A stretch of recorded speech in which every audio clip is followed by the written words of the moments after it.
Hey everybody, welcome to a very special KFest edition of Ron's Computer Videos. Hey, let's talk about my very favorite add-on for the Macintosh, and it just so happens to be the Apple IIe card. These things were so great back in the day. It allowed a school or a business that already had a big investment in Apple II software to carry that over with the new hotness that was the LC Macintosh. I don't know what we were thinking back then. So let's take a few minutes and maybe let's consider some neat modern add-ons and upgrade options for the Apple IIe card. There's surprisingly more out there than what you might think. Hey everybody, thanks for joining me, and thank you to the KFest crew for allowing me to do this video. Now, just to make sure that we're clear from the outset, this is not a how-to video for the Apple IIe card. This is more of a discussion of neat add-ons and stuff that you can get in 2021 to either replace original hard-to-find parts or to enhance your experience with the card. There is a cool video that is coming up after this one that Jay Graham is putting on, and that video is going to go more in depth on how to set up the card and maybe some of the neat configuration options and kind of get into the weeds on kind of best configuring the thing. So I'll leave that up to Jay. I just wanted to talk about some neat things that I've picked up to kind of make this experience better. So everybody is familiar with the Apple IIe card, and what this is, careful dealer installation required, is a cost-reduced version of the Apple IIe on a card. Surely everyone has ran across at least one of these over the years. The cards are easy to find, easy in that occasionally they do pop up in a machine that you've bought at a school auction or from a former educator, or maybe just something in an estate sale. The problem is finding that elusive Y cable. And what this does is this has the high density connection on one end that plugs into the Apple IIe card, and then it has two connectors on the other end, one to attach to a floppy drive and then the other for a joystick. Honestly, you can do a lot of things without this cable, but if your plan is to maybe play games, a joystick really does kind of make things better, especially if you're going to play around with something like Total Replay. So what do we do if we're missing this elusive Y cable? Well, we purchase an aftermarket replacement is what we do. This cable right here I purchased from a company called IEC. I purchased this before I actually came across a real cable. These things are not super expensive, but you do have to call them and kind of ask them how many they have in stock or if they'd spin one up for you.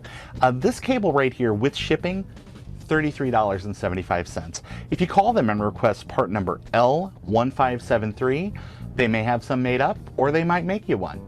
Another neat aftermarket cable replacement are these sort of PCB breakout boards that were made by McDougie out there on 68K MLA. I don't think Dougie's making these anymore because he spun up a whole big batch of these in 2016, but Jay has told me that there may be some replacement ones coming soon. I guess stay tuned for an announcement on that. But this is a really neat little card that what it does is it takes that high density connection from the Apple IIe board and breaks it out to your DB connection for your Apple floppy drive, and the DB9 connection for the keyboard, or I'm sorry, the joystick.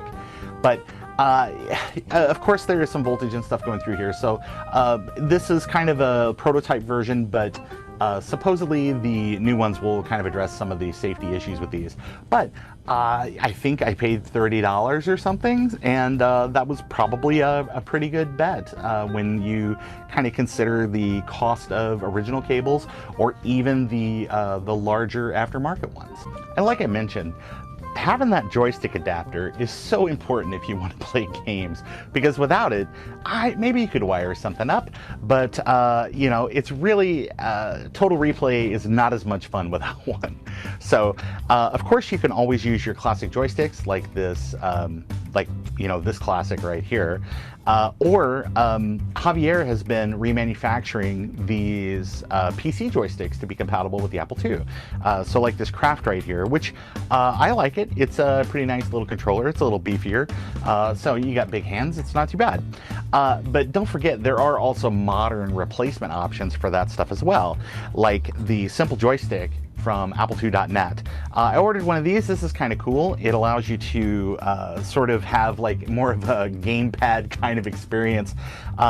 These you can really dial them in terms of compatibility, and they stick there, unlike kind of those 30-year-old potentiometers. Something else you can maybe check out is Bluetooth options like the A2IO that allow you to use like a Bluetooth gamepad or a Bluetooth joystick, or even your iPad, or I think Android tablets as well, that will allow you to basically emulate like a koala pad or paddles or all sorts of neat things. I thought that this was really great when I purchased it, because I couldn't find a set of paddles to save my life, and this allowed me to kind of live that experience. The koala pad support is a lot of fun too if you want to do drawing apps on the Apple II. I don't think these are very expensive. I think you can, if you Google A2IO, you can get more information about it. But where would we be without physical media or physical media emulators? Who knows?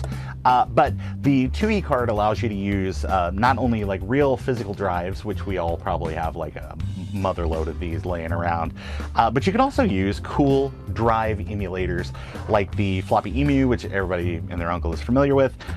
Supports like Apple II mode, and or I'm sorry, it supports like 5 1/4 inch disc mode, 3 1/2 inch disc mode, supports smart disc mode, so that way that you can boot things like Total Replay or any of those other cool sort of game and app compilation things you can download online.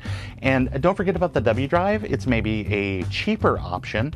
The W drive, I think the new version, this is the older one. The newer ones have OLED screens, sort of like the Floppy Emu, and they are working on a version of the firmware for this device that will allow you to boot smart port volumes with the Apple II card, or the Apple IIe Card.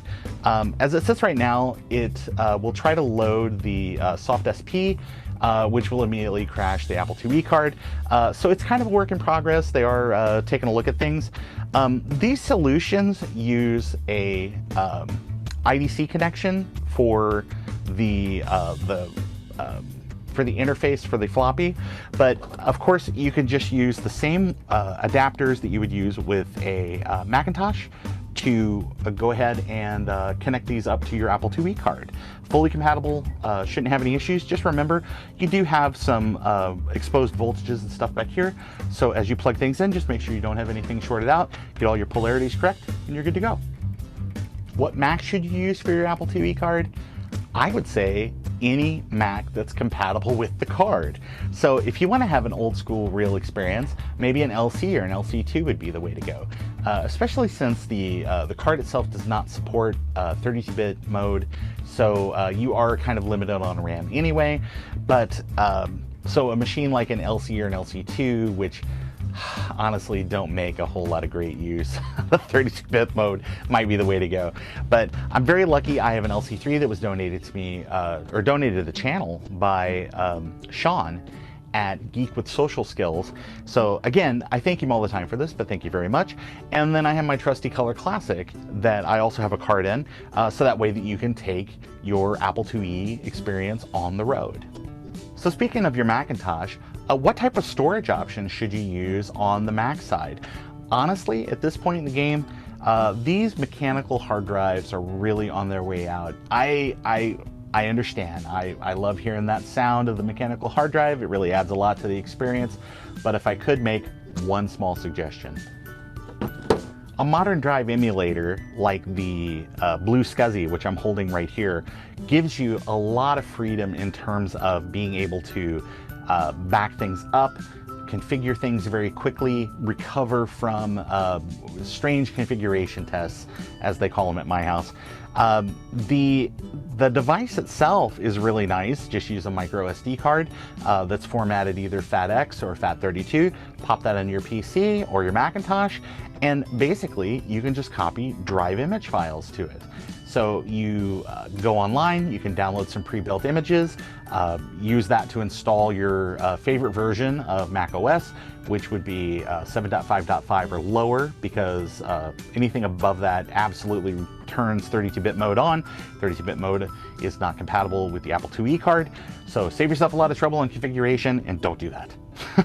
But the Blue SCSI will allow you to go ahead and use the built-in drive files, pre-made drive files off the internet, and then you can go through, reformat them, reconfigure them, add real ProDOS partitions to the drive, or you can use something like Creator Changer to take a like a PO file that you might download online, something like a smart drive partition or something like, or drive image, and convert that into something that you could then open with the Macintosh and then mount that through the control panel. There's lots of different options, but if you are looking to build real ProDOS partitions, you can't go wrong with a Blue SCSI. That's really it, folks.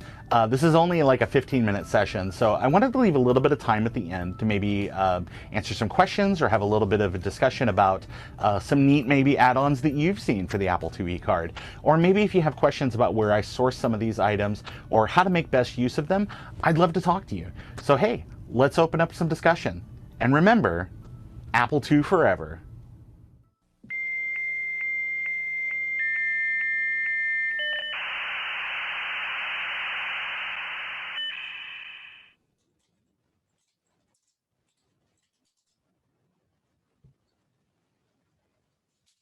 Hey everybody, it's me, it's Ron. I think the best feedback I got on my presentation was that it is graciously short.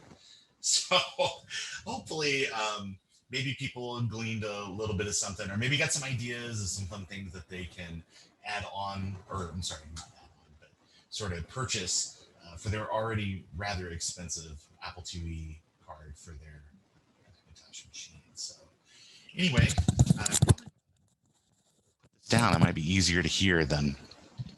So yeah, thank you. If anybody has any questions or anything, I'm all ears. And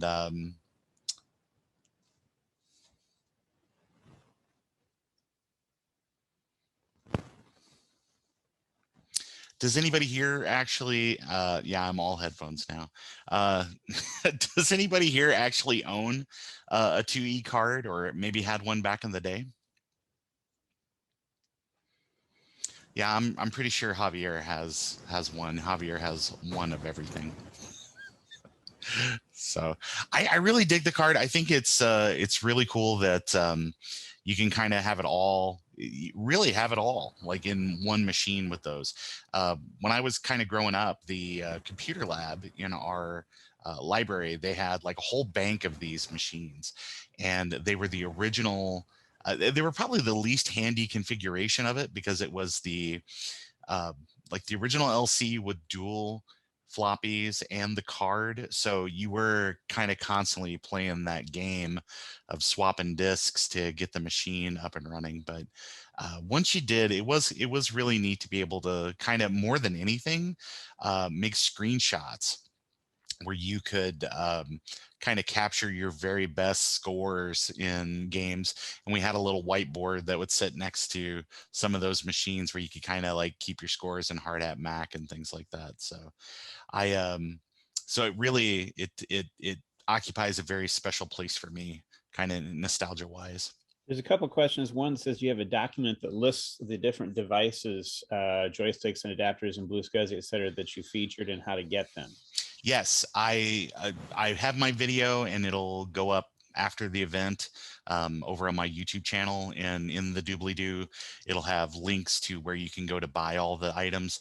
I know that Jay, who has the presentation after mine, has said that he's going to be working on maybe figuring out like a replacement for that PCB breakout board. But I called IEC the other day. They're still making the cables. I think shipping in the US, cable and everything was like $35 or something. So there are some inexpensive options if you've got a card and you've just been waiting forever to find a cable. And that takes us to 10:45. So we'll have to move the discussion to Discord. Thank you for your presentation and keep up the good work. Yeah, thanks guys. I appreciate it.